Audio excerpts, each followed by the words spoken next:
La circulación fetal se caracteriza por un cortocircuito derecha-izquierda, por el cual la sangre salta los pulmones, que no son ventilados y entonces no hace falta que pase por ellos, y pasa por los pulmones en muy pequeña cantidad porque casi toda la sangre es desviada por el foramen oval y por el conducto arterioso, pues por el conducto arterioso desde la arteria pulmonar a la aorta y por el foramen oval desde las aurículas, desde la aurícula derecha hasta la aurícula izquierda. Todo esto se mantiene debido a la alta resistencia arteriolar pulmonar y en cambio la resistencia relativamente baja al flujo sanguíneo en la circulación sistémica. Cuando el feto nace, en el neonato, la sangre, al principio, la sangre oxigenada de la placenta continúa fluyendo por el cordón umbilical, como en el feto, hasta la aurícula derecha, desde donde se salta los pulmones para pasar al corazón izquierdo. Continúa unos minutos, persiste la comunicación derecha-izquierda. Pero en el nacimiento, en el momento del nacimiento, con las primeras respiraciones, todo esto cambia. Las primeras respiraciones hacen que disminuya de repente la resistencia arteriolar pulmonar y empieza a pasar sangre a los pulmones y empieza a cerrarse el ductus y a cerrarse el foramen oval.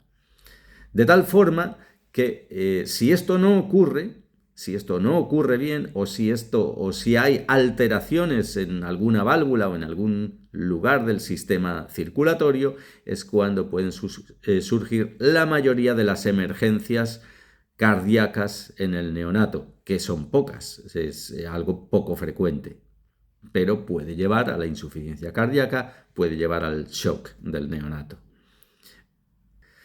De tal forma que una de las primeras clasificaciones, una de las más importantes clasificaciones de los problemas cardíacos de un neonato es si es algo que está produciendo cianosis o no, porque las cardiopatías congénitas se dividen como primera clasificación, como más fundamental clasificación en cianóticas, como por ejemplo, pues la tetralogía de Fallot, la transposición de grandes arterias, la atresia de tricúspide, y acianóticas, como por ejemplo aquellas en las que hay cortocircuito izquierda-derecha, como es la comunicación interventricular, comunicación interauricular, conducto arterioso permeable, comunicación aurículo-ventricular. En todas estas persiste un cortocircuito izquierda-derecha que salta la sangre de los pulmones.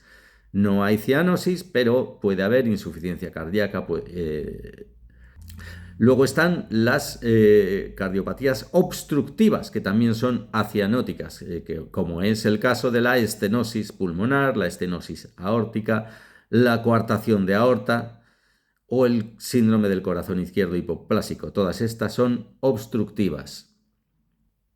Por poner un ejemplo, la hipoplasia del corazón izquierdo, pues claro, la cavidad izquierda es muy pequeña, de tal forma que a menos que se impida el cierre normal del conducto arterioso, el neonato va a entrar en insuficiencia cardíaca. ¿Y cómo se evita ese cierre? Pues se evita mediante la infusión de prostaglandinas. Lo mismo ocurre en otra también obstructiva, como es la coartación de aorta. También ahí provisionalmente hay que utilizar dosis alta de prostaglandinas para reabrir o mantener abierto el ductus hasta que se realice el tratamiento ya más definitivo, en este caso, por ejemplo, con un balón intraaórtico. Es el tratamiento contrario a cuando lo que hay es una persistencia del cortocircuito derecha-izquierda fetal. Cuando persiste este cortocircuito, por ejemplo, en el conducto arterioso permeable, el tratamiento es con algún fármaco inhibidor de la ciclooxigenasa, como puede ser la indometacina, que es el más utilizado.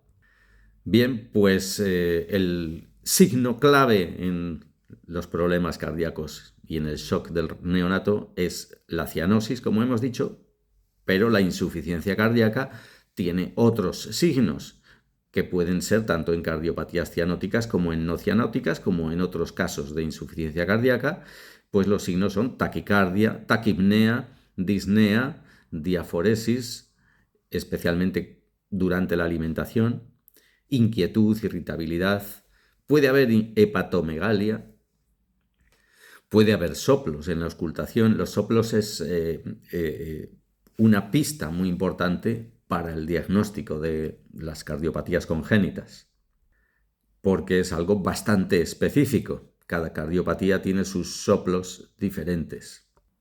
En resumen, en la circulación cardíaca del neonato debe haber varios cambios, como es el aumento del flujo sanguíneo en los pulmones, la disminución, por el contrario, del flujo sanguíneo de la placenta. Todo ello lleva al cierre del conducto arterioso y al cierre del foramen oval.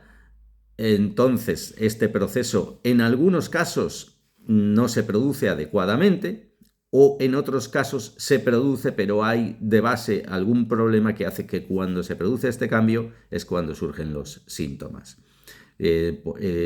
Las cardiopatías se dividen en cianóticas o acianóticas, es el signo clave en el que nos tenemos que fijar, pero después hay otros signos como taquicardia, respiración rápida, respiración superficial, dificultad para respirar, etcétera, etcétera.